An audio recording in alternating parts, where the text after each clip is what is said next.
Alright guys, so today I'm going to show you guys how to install Visual Studios. As you can see, I already have it installed. I'm going to go ahead and uninstall it. And let's go ahead and do that. One way to do that is to either go to the Windows File Explorer, or you could press Control E or the Windows E, which I like to do. There you go. The Windows button and then the letter E on the keyboard. And then you could just hop in here and type in control panel. Control panel, there you go. And then you can go ahead and go to programs. Look for programs and features. And this is the one we're trying to uninstall. All right, so let's go ahead and click on uninstall. Hopefully we don't have to restart.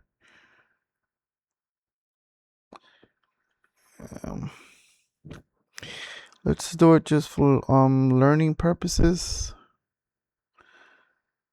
Though I would like to see, let's press no for now. Let me see what type of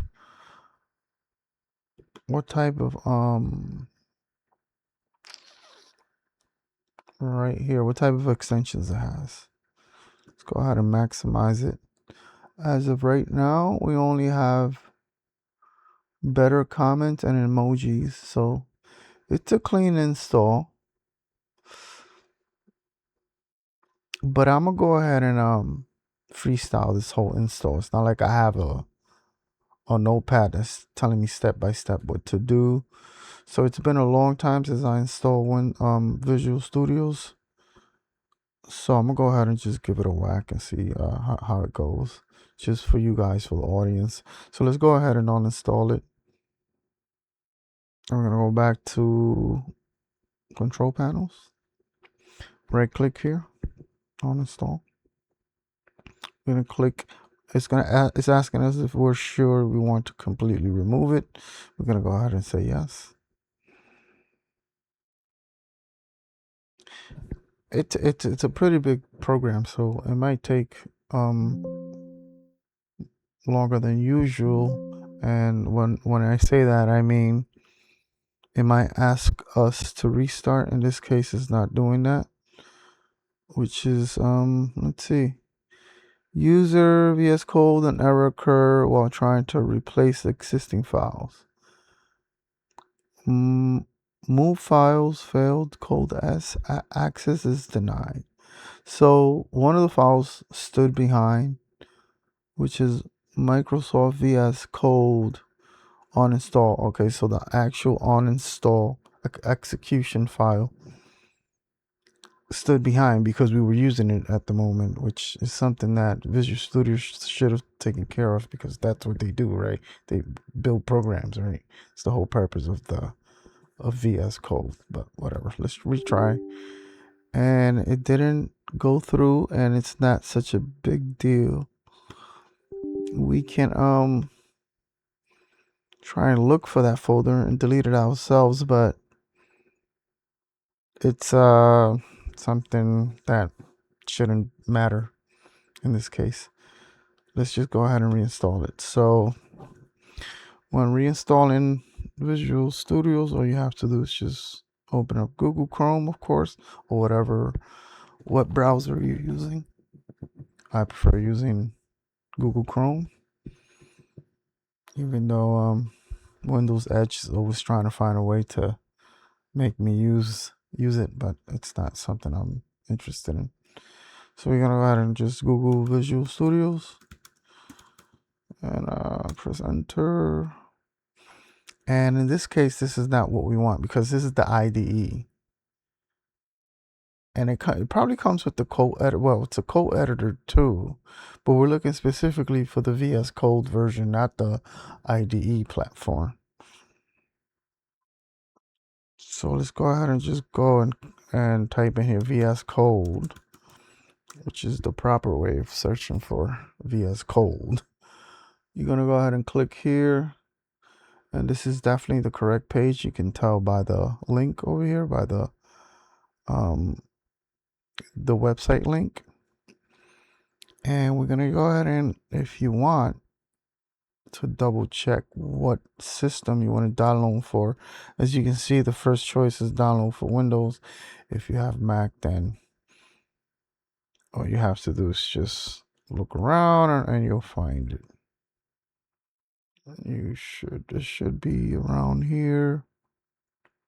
My voice is giving in a little bit because I've been at this for like a couple hours now doing research on other programs that I've been working with. So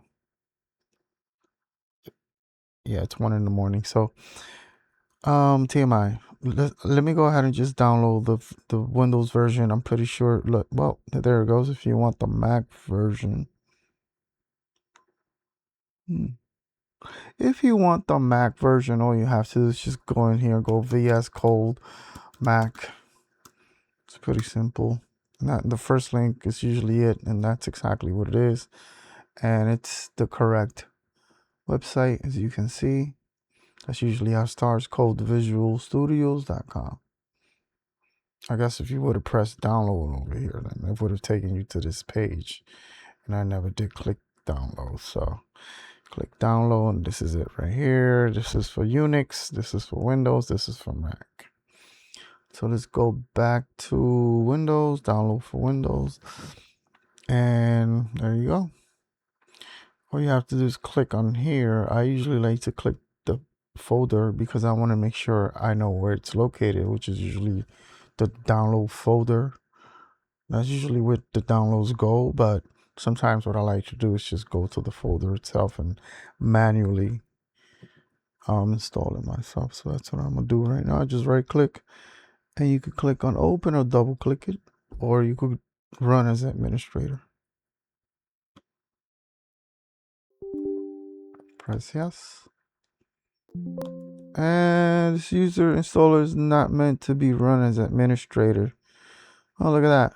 If you would like to install VS Code for all users in this system, download the system installer instead. Okay, so let's do that again. And we can just click here, who cares? And we're gonna accept the agreement. I mean, I did explain to go to the folder because I like to do things manually so I know exactly what's going on. That's just something I learned throughout years of practice when it comes to programming and development.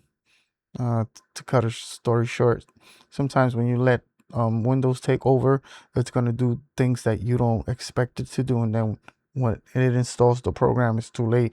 It already installed something else that you weren't interested in. You just go ahead and click next, and then you click next, and we could go back. Let's see the folder.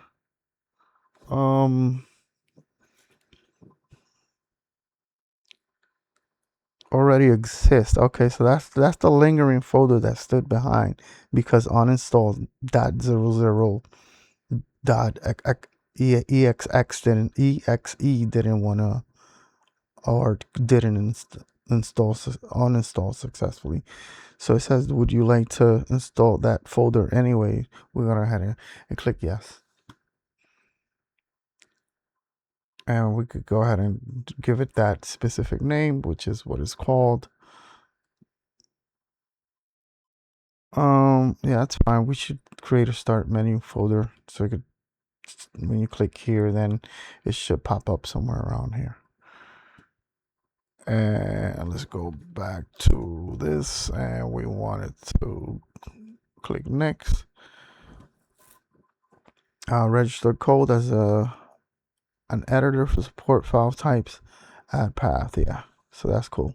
It does this for us. Before you had to do that manually, it could be a pain in the neck if you don't know what you're doing. You know, you got to add system variables and system paths, and it could get complicated if you don't type the correct format or the correct link. I'm gonna go ahead and click next. Click install. This shouldn't take long.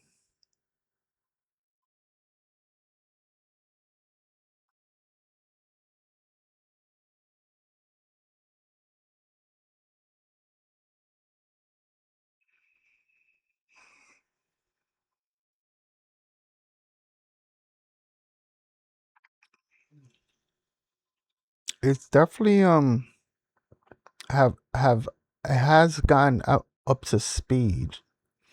Before, this used to take a lot longer. This I never really, I wouldn't I wouldn't say go ahead and keep this checked, because again, Windows takes over and then it launches the program that you just installed, and sometimes it crashes because this part of the process wasn't clearly or completely done correctly, and then it just starts to crash. So I'll just do this manually. The manual form is the way that they obviously pay attention most to, because people just don't turn on their computer and have all the programs automatically start. They want to be able to manually start their applications. Unless if every day this is what you do, then maybe you should start automatically. So that's why I uncheck this. I go ahead and click finish, and as you can see, it didn't start. But if we go ahead and look for Visual Studios, it should be on the start menu. And here we go. Go ahead and click here, and it's installed. I have previous projects that I was working on.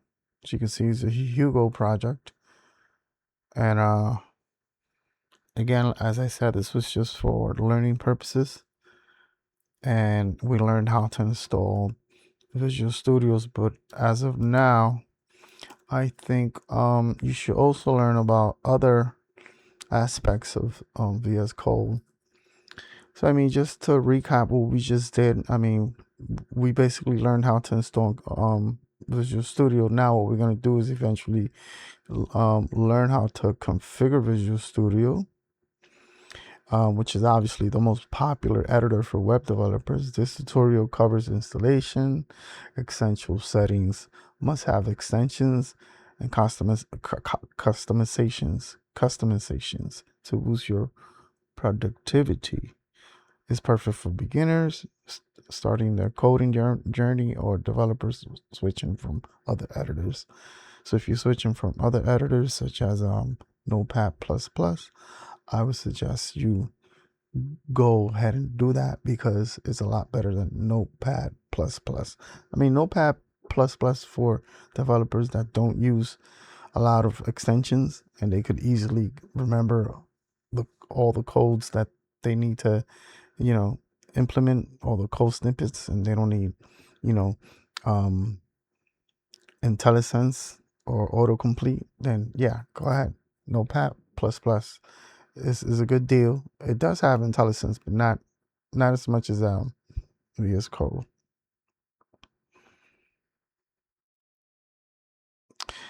And I just want to go ahead and also recap, what I mean by what we're going to do right now. So, I mean, today I'm going to show you how to install and set up Visual Studio Code, or VS Code as we usually call it. Visual Studio Code is the actual name, but VS Code is short, obviously, for Visual Studios. And if you're learning to code or already a developer, VS Code is probably the best code editor you can use, and it's completely free.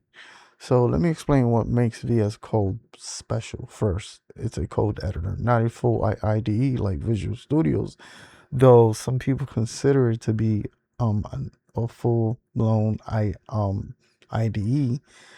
I beg to differ, but at the same time, it's hard to argue against that. Which that means it's a lightweight and fast, but still incredibly powerful. It was created by Microsoft, and it's an open source platform, which means it's constantly being improved by thousands of developers worldwide. So VS Code supports every programming language you can think of: JavaScript, Python, HTML, CSS, PHP, Java, anything, you name it. It has the built-in Git integration and integrated terminal. It has IntelliSense, for smart coding completion, and obviously it has a massive marketplace of extensions that add superpowers to your editor. So I mean, why do most developers love VS Code? It's fast. It starts up in seconds. It's free, and it's open source. It has thousands of extensions for any workflow. It works on Windows, Mac, and Linux. And it has amazing features like multi-cursor editing, built-in debugging, and live share for collaborations. So whether you building websites, writing Python scripts, or developing full applications, VS Code will be your best friend. Over 70% of developers use VS Code according to surveys. So you'll be in good company, in good hands. So, I mean, I already installed it. And it's pretty simple to compare it to an IDE, even though it's not an IDE. Technically, it does everything that an IDE could do, except IDEs are focused more on one specific system. Like, for example, you have Eclipse. Eclipse is focused on Java. And then you have Visual Studio, which is not VS Code. It specifically focuses on Sharp, if I recall. And then you have, other platforms. NetBeans is one of them. But I still suggest that you keep them apart and understand the difference. So basically, if you look at the key features in VS Code, again, it has IntelliSense, Git, terminals, and then it has extensions. So why do most developers prefer VS Code? Again, it's lightweight, it's fast, and it really helps because of the extensions, and now it's even more helpful with user agents such as artificial intelligence and Copilot, for example. So it's cross-platform, of course. It works with Mac, it works with Windows, and it works with Linux.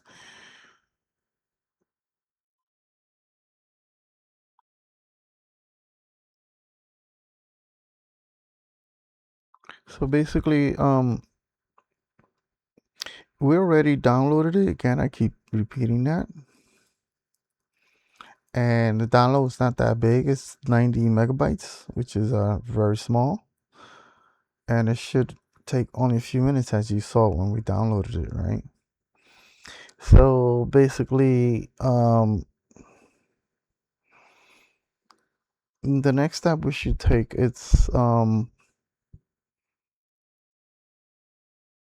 the next step we should do, I think we should just add extensions. So basically, if you take a look here, I went blank. Well, that was fun. I wasn't expecting that. Did it go blank? Give me 1 second. I'll be back. I have to check my video.